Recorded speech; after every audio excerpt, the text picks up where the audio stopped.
मोहरी उड, जिरे उड, खोबरं उड, शेंगदाणे उड, कोथिंबीर उड, कढीपत्ता उड, लसूण उड, कांदा उड, धने जिरे उड.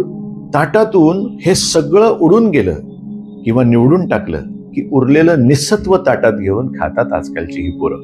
पोह्यात, खिचडीत, भाजीत हे सगळं निवडून टाकणारी ही पिढी खूप काही गोष्टींना मुक्ती आहे.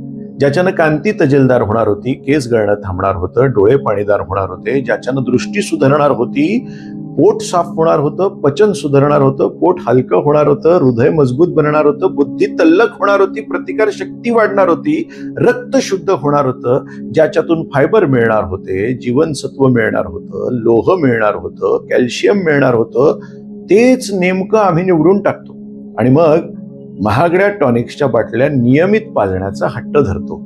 हे बिघडलेलं संतुलन पुन्हा गवसलं ना की खूप काही साध्य करता येणार आहे आणि खूप काही हाती लागणार आहे. फक्त निर्धार महत्वाचा. त्यामुळे आपल्या मुलांना हे सगळं खाण्याची सवय लावायला हवी.